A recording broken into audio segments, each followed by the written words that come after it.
you're doing all the right things, but you still feel like something's missing or there's something that is uncovered within you. You're doing the right things. You're exercising, you're eating clean, you're meditating, you're getting out into nature, you're journaling, you're thinking about what you're passionate about, you're embracing community or serving. You're doing all the things. So why does there still feel like there's this inner turmoil of something that's eating at you? And how do you uncover that? When we are children, we experience trauma and memories. And at that time, our brain cannot comprehend those electrical signals and emotions that are being created. And so it shoves that down and compartmentalizes it into our physical body. And that ends up manifesting in diseases, inflexibility, our fascia and mitochondria. Those hold so much energy and emotion. And if you don't know what those two words are, then look them up because knowing the words is part of the language. And if you're not understanding the right language and the words, then yes. Secondly, simply put, it's your body, it's your skin, it's what's underneath your skin, it's what connects your muscles to your skin, it what connects the whole body in a fishnet style, it's what makes your neck kink when you twist your ankle, it's what makes your joints tight when you're scared, it's the parts of our nervous system that are the physical sensations of our nervous system. So when we're children, these emotions that are electrical discharges get shoved down into our body. And as we become adults, we can feel that there's that disharmony there somewhere, but we don't know how to access it. We access it by sitting still. There's actually a dozen different ways.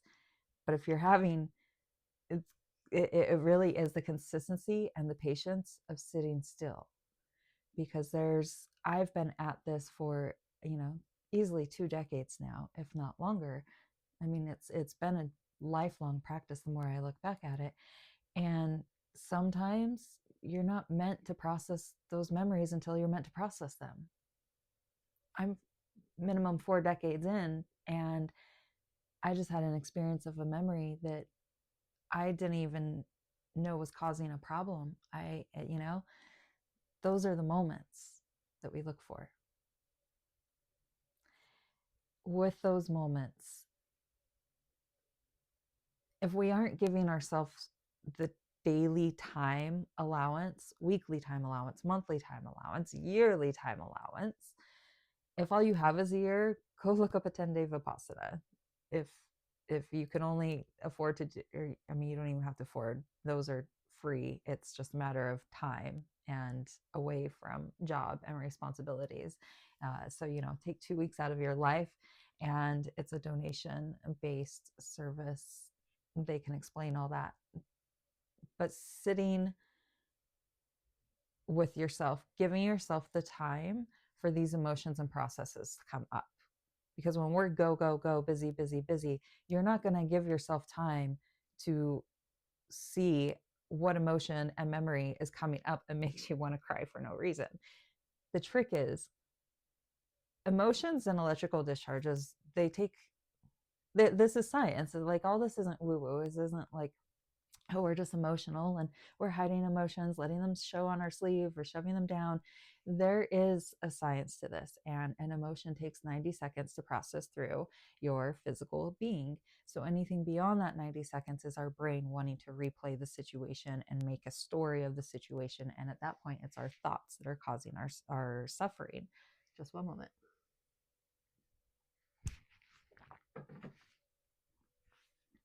So when we give ourselves the time and space to allow this information, because that's what it is information that is hidden within our body, within this physical avatar, when we allow that time for that to come up, then we allow it to come up and we allow it to be whatever it is.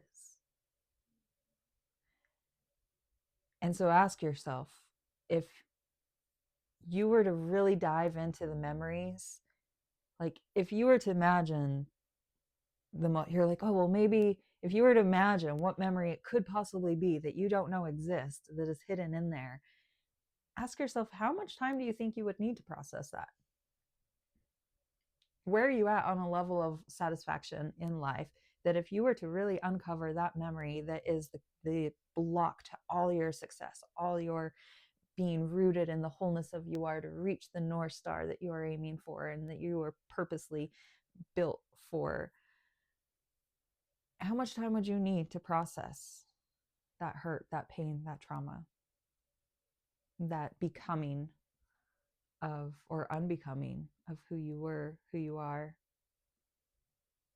Do you really think you're going to uncover that in 5 minutes, 10 minutes, 15-minute session?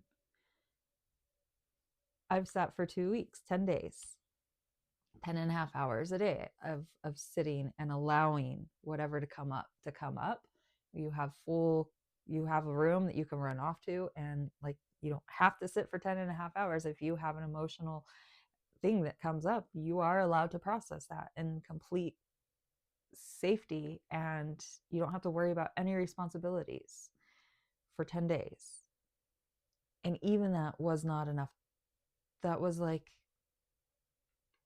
barely starting to turn up the dirt for a garden, let alone getting a foundation ready to build a house. So ask yourself, is 5 minutes of meditation going to allow you enough time to do the diving deep that you like, to do the work that needs to be done? Maybe not, but maybe consistency will. Because consistency will lead to frustration, and frustration will lead to truth. Because truth is always the answer, and frustration is never the answer. Abundance, ease, flow, those are the answers. So as we find ourselves irritated, frustrated, resentful, bitterness, those are a part of us that we are there to honor and to witness, but we also want to use them as signals and tools to bring us back to a state of equanimity. Those attributes want to be seen.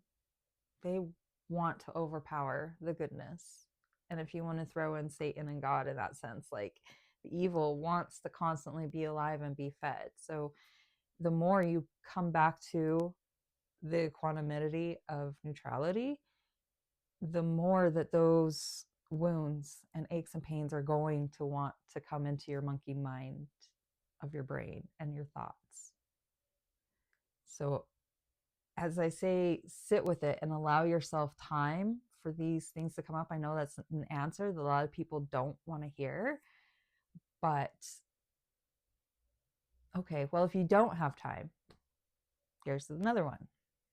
Maybe this is a better piece of homework. Sometimes these videos will have little Easter egg homeworks in them. Listen to your intuition of nudges. If you're doing something, when does your brain notice throughout the day of your habitual daily pattern, when is your brain most active? When is your brain most randomly running with thoughts? And notice in that time frame. Okay, I lost my train of thought. I'm like trying to visualize and receive and speak at the same time. When your thoughts are going their fastest, well, that's gone. Like, you do have to sit with them. No, the intuition. Sometimes follow the rabbit hole. Just whenever they are going, you can bring it back to equanimity, but notice if there's something else that's like, no, this is really aching at you, like, dive deeper. And like a whole question of, why did the engagement that I was in fall apart? And sometimes more and more answers come up with that. Or what is the meaning behind being a teenage parent? And more answers will come up on that. What is the meaning of being the youngest of 5 and not having a meaningful connection with really any of them? Things of that nature are going to come up. So being midlife and almost an empty nester and dealing with that, things are going to come up. And finances, most people have finances to worry about. Even if you have a lot of, and I'm not just, if you don't have money, you're worried about money. If you have money, you're worried about money, because more money, more problems. I get it. Listen to your intuition and follow the nudges. If you have 90 seconds to follow a rabbit hole of a nudge of intuition, follow it. Allow yourself to feel seen by yourself. Allow yourself to feel seen by yourself. We're going to say that again. Allow yourself to feel seen by yourself. Give yourself 90 seconds. See where that leads. If it leads into a sobbing, like, you have to allow yourself to cry too. Tears are, we have them for a reason. It's part of the human healing processing process. I don't want to say healing, but it is part of the process to managing this avatar and releasing weight. A lot of the weight that we're holding is just waiting to be ourselves. So what childhood memories are you holding on to? What adult memories are you holding on to of people pleasing and moments where you couldn't be yourself? Is that weight that you're holding on to? And is that something you're holding on to within your body somewhere? So pay attention to these little nudges. Pay attention to your intuition. Take the time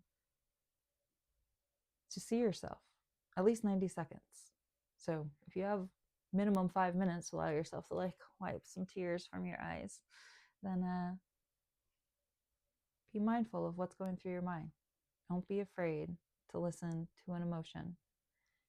It's only going to last 90 seconds as long as you're strong enough to mentally just allow the physicality to process and mentally come back to neutrality and equanimity and move on with your day. And it takes practice. But the more, it's very simple. It takes, it's a 15-second practice, 90-second practice, actually 90-second practice, but it'll take a lifetime to master.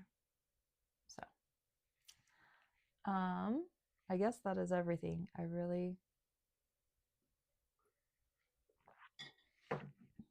all I got. Thank you for watching. I appreciate you all. This is Awaken with Deb. My name's Deborah Kaye. Have a blessed day.